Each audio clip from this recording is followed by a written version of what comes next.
नमस्कार। कभी सोचा है कि कोई महाकाव्य मतलब इतनी बड़ी कहानी आखिर बनती कैसे है?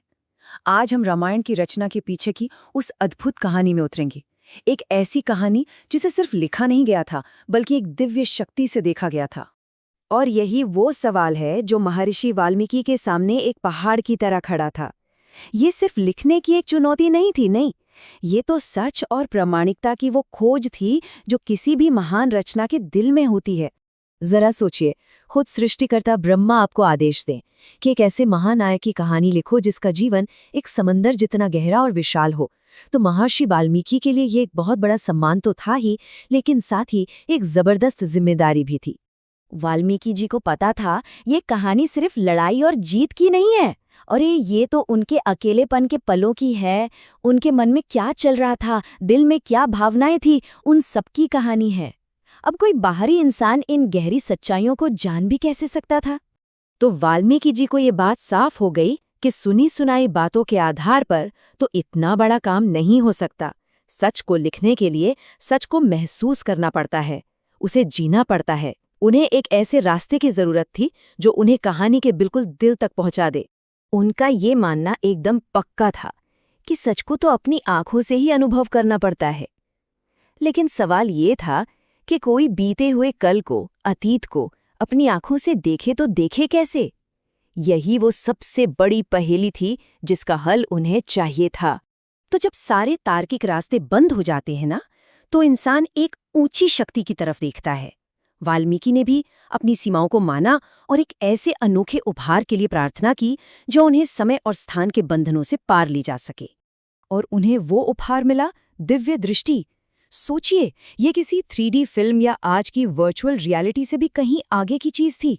ये तो समय में यात्रा करने जैसी ताकत थी, घटनाओं को ठीक वैसे ही देखने की जैसे वो घटी थीं, बिना किसी मिलावट के। और देखिए, ये शक्ति कोई अचानक से नहीं मिल गई। इसके पीछे एक गहरा आध्यात्मिक अनुशासन था। उन्होंने आसन लगाकर अपने शरीर को स्थिर किया, आचमन से खुद को पवित्र किया, और फिर अपने मन को गहरे ध्यान में ऐसा डुबोया कि वो उस दिव्य चेतना से जुड़ गए जहां हर सच मौजूद है। और फिर उस गहरे ध्यान की परम शांति में वो हुआ जिसकी वो तलाश कर रहे थे, एक चमत्कार। महर्षि वाल्मीकि की बंद आंखों के सामने भगवान राम का पूरा जीवन एक फिल्म की तरह चलने लगा, हर एक छोटी बड़ी डिटेल के साथ। उन्होंने सब कुछ देखा, बिल्कुल साफ। राम के जन्म का वो दिव्य प्रकाश, सीता स्वयंवर में उस धनुष के टूटने का वो पल, और हाँ, वनवास के कठिन दिन भी। सब कुछ उन्होंने वैसे ही महसूस किया जैसे वो घट रहा हो। पर ये विजन सिर्फ बड़ी बड़ी घटनाओं तक ही सीमित नहीं था, नहीं, ये उससे कहीं ज्यादा गहरा था। वाल्मीकि ने किरदारों के मन की बातें तक सुन ली, उनके दिल की धड़कनों को महसूस किया। उन्होंने भविष्य में क्या होने वाला है वो भी ऐसे देखा जैसे वो हो चुका हो। सब कुछ एक खुली किताब की तरह उनके सामने था। तो अब कोई शक नहीं था, कोई सवाल नहीं बचा था। वाल्मीकि के पास वो पूरा सच था जिसकी उन्हें तलाश थी।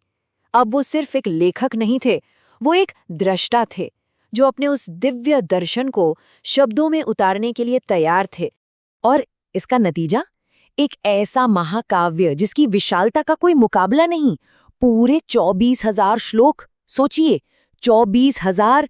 हर एक श्लोक उनके उस दिव्य दर्शन का एक हिस्सा था, उस सच को हमेशा के लिए अमर बनाने के लिए रचा गया था। अब इतनी बड़ी कहानी को समझने और समझाने के लिए उन्होंने इसे 7 हिस्सों यानी 7 कांडों में बांटा। हर कांड राम के जीवन का एक अलग अध्याय है जो हमें उनकी यात्रा पर एक सही और सहज तरीके से लेकर जाता है। पर एक बात समझनी होगी, वाल्मीकि का मकसद सिर्फ एक कहानी सुनाना नहीं था। वो तो एक ऐसा आईना बनाना चाहते थे जिसमें पूरी मानवता धर्म, अर्थ, काम और मोक्ष के सही रास्ते को देख सके।